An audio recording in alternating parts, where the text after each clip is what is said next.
Nice truck, old man. Too bad it's on my road. That's how it started.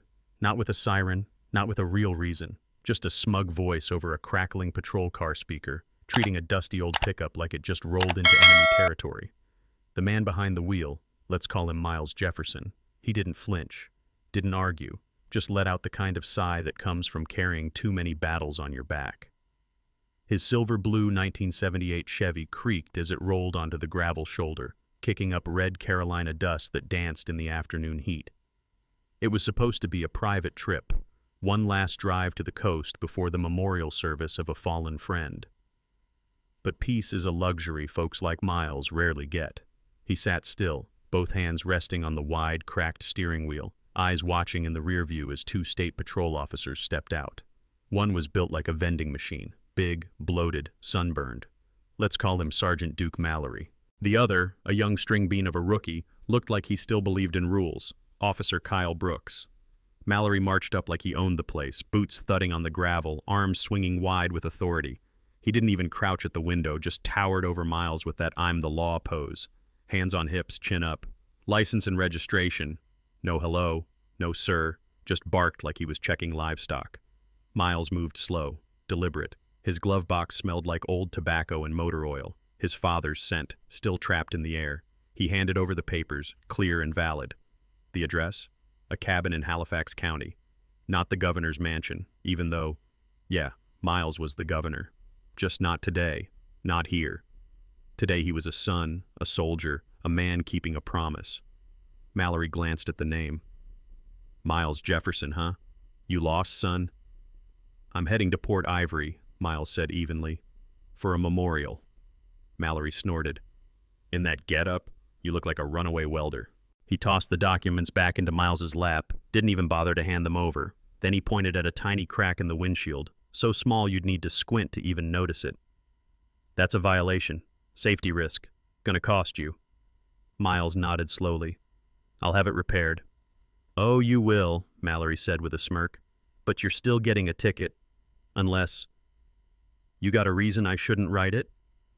And there it was. The setup. The wink without the wink. Miles didn't bite. He'd heard it all before, at town halls, in angry letters from constituents, stories of abuse, of officers like Mallory shaking down folks who didn't have a voice. But Mallory wasn't done. His eyes dropped to Miles's wrist, and that's when it really got ugly. Nice watch, he said, voice dipping low. Real nice. Doesn't fit the truck, or the man. You steal it? It was my father's, Miles said, tone hardening. Mallory leaned closer, his sour breath heavy in the cab. Yeah? I think it belongs in better hands. Maybe hands that respect the law. Now Brooks, poor kid, he was shifting on his feet. He knew this wasn't right. You could see it all over his face. But he said nothing. Because in towns like this, the wrong word can end your whole career. Then came the moment.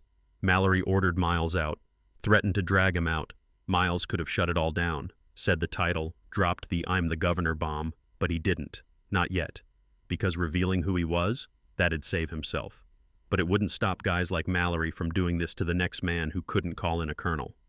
So Miles stepped out, calm, proud, hands on the roof like he was just another nobody.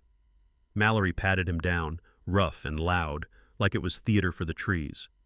Brooks stood behind him, face pale, jaw clenched.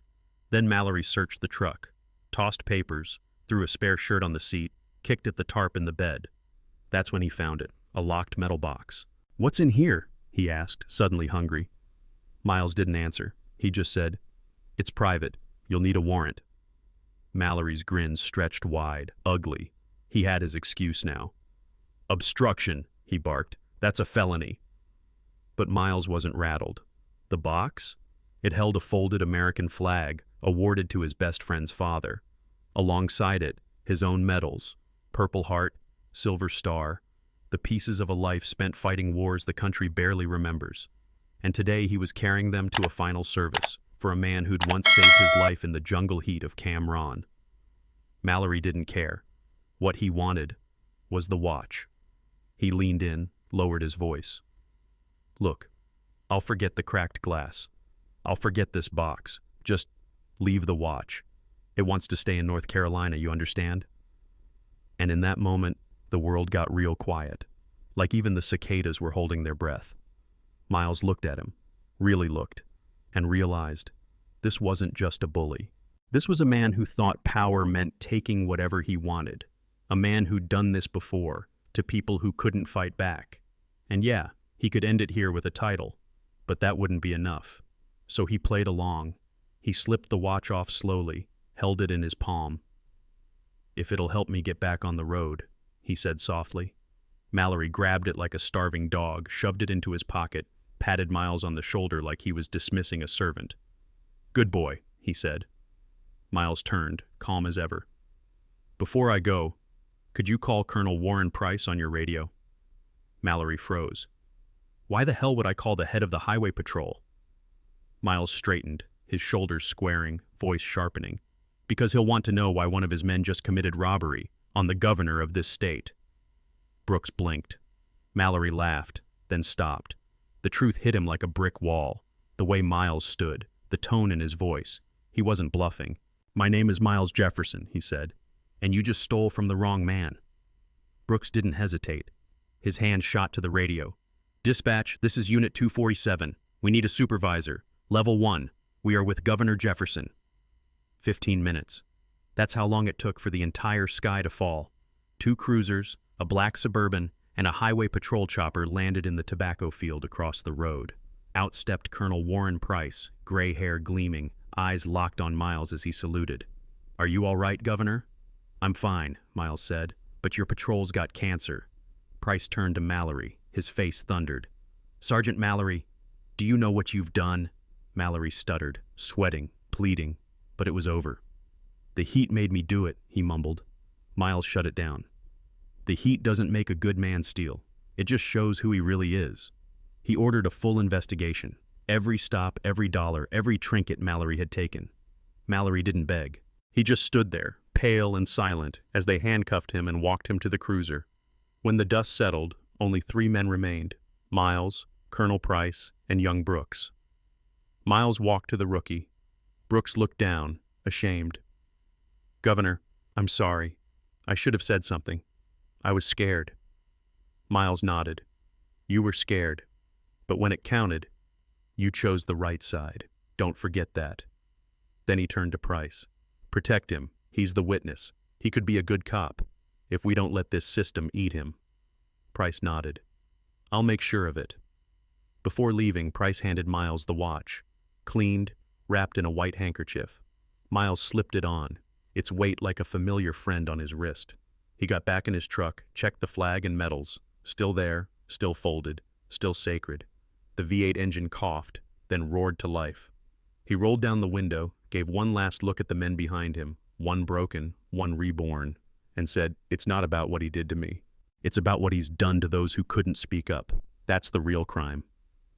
And with that, Miles drove off into the setting sun, just a man, not a title, not a politician, just a son, a soldier, a friend, on a mission. Because in the end, the real battlefield isn't the Capitol floor or the war room. It's right here, on the backroads of America, in the moments no one sees, in the choices we make when power meets conscience. Now here's the question. What would you have done in Officer Brooks' place? Is staying silent the same as being guilty? And what does it say about us when a man has to give up his father's watch just to keep driving free? Let's talk about it. Drop your thoughts below. Justice or overreaction? Cowardice or courage? You decide.